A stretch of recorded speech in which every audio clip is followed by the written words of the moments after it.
চলে এসেছি গাইস এখানে।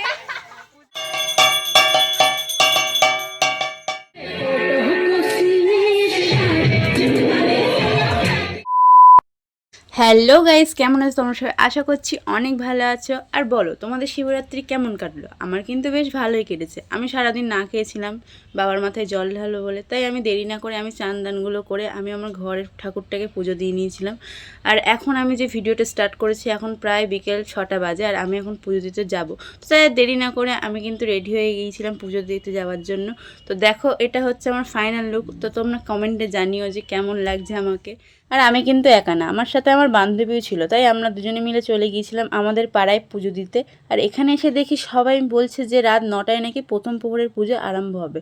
তো তাই আমি ডালাটা মন্দিরে রেখে এসে বাইরে এসে সব বন্ধুদের সাথে গল্প করছিলাম, কারণ আমরা যখন পৌঁছেছিলাম প্রায় 8:30 বাজে, আর হাতে কিছুক্ষণ টাইম ছিল।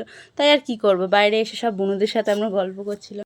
চলে এসেছি গাইস এখানে, পূজা মণ্ডপে চলে এসেছি। দেখো এই যে ঠাকুর চলে এসেছি। তাহলে এখন কি করা যাবে? এখন পুজো করব, শিবের মাথায় জল ঢালবো, শিবের মতো বর পাওয়ার জন্য। জানি আমাদের কপালে নেই, আমাদের কপালে মাথা ধরেছে বিয়ের পরে মারবে জানি। অনেক অপেক্ষার পর তারপর শেষমেশ ঠাকুরমশাই এসে পৌঁছেছিল। আর এখানে অনেকেই 1 প্রহরে শুধু পুজোটা করবে, আবার অনেকে 4 প্রহরের করবে। তো যারা 1 প্রহরের পুজো করবে তাদের পুজোটা কিন্তু ঠাকুরমশাই আগে করতে বলেছিল। তো তারা আগে প্রথমে সবাই একে একে জল ঢেলে নিয়েছিল।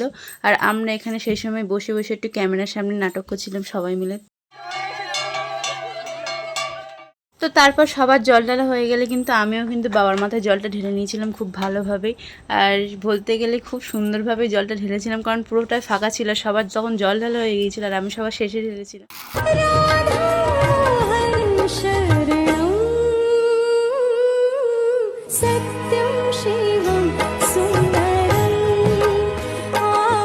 পুজো দেওয়া হয়ে গেছে আমাদের, এখন একটা আমরা ফটো খিচ্ছি। ফটো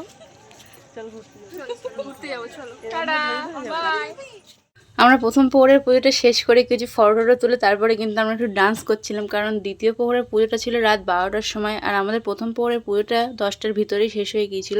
তো এতক্ষণ আমরা বসে থেকে কী করবো, তাই আমরা একটু নাচ করছিলাম।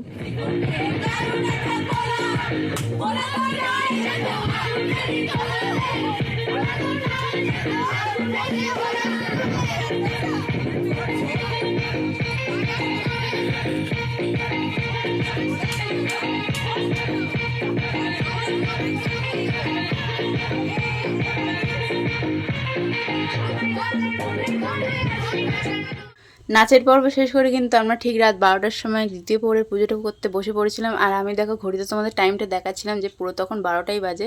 আর ঠিক একইভাবে আমরা তৃতীয় প্রহরের পুজোটাও সেরে নিয়েছিলাম।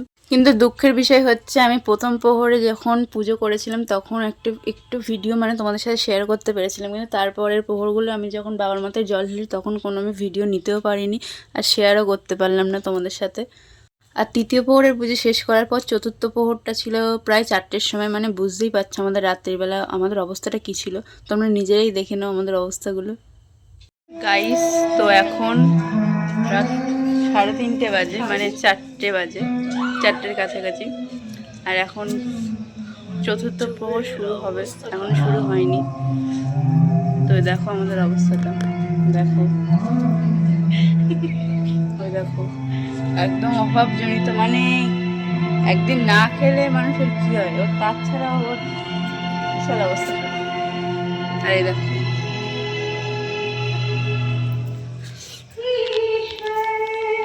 আর আমার অবস্থাটা তো খুবই সুন্দর, আর কি বলবো বুঝতে পারছি না।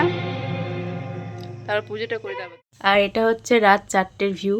আর তোমরা সবার অবস্থাটা একবার দেখো, কেউ ঘুমিয়ে পড়ছে, কেউ ডাকছে কাউকে, কেউ ঘন্টা বাজাচ্ছে, কেউ কাঁসর বাজাচ্ছে, শুধুমাত্র ঘুম ভাঙানোর জন্য গাইস। আর আমার অবস্থাটা তোমরা একবার দেখো, আমার ঘুমে সেখানে চোখ ফেটে যাচ্ছে, কিন্তু কি করব, কিচ্ছু করা যাবে না। সারা রাত ভালোই ছিলাম, সারা রাত থাকতে পেরেছিলাম, কিন্তু ভোরবেলায় যখন হয়েছিল তখন খুবই ঘুম পাচ্ছিল সত্যি কথা। কিন্তু পুজো তো না শেষ করে আর ঘুমানো যাবে না, তাই 4 প্রহরে বাবার মাথায় জল ঢেলে কিন্তু অঞ্জলিটা দিয়ে ফাইনালি পুজোটা শেষ করেছিলাম। আর চলে গিয়েছিলাম তারপর একটু বাবাকে প্রণাম করতে, মনের ইচ্ছেগুলো যেন পূরণ করতে পারি, সব যা ইচ্ছা আছে, কারণ কাউকে কিছু বলতে না পারলেও কিন্তু ভগবানকে আমরা খুব ভালোভাবেই মনের ইচ্ছের কথা বলতে পারি। একমাত্র তিনিই আছেন যে আমাদের মনের কথা কিন্তু শোনে। আর তারপরে আমরা পুজোটা শেষ করে বাড়ি চলে গিয়েছিলাম, কারণ খুবই টায়ার্ড লাগছিল শরীরটা।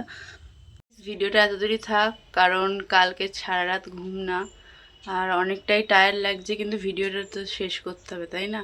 তো তাই ভিডিওটা এতদূরই থাক। যদি ভিডিও ভালো লাগে প্লিজ লাইক কমেন্ট শেয়ার করে সাবস্ক্রাইব করতে একদম ভুলো না। দেখা হচ্ছে নেক্সট ভিডিওতে।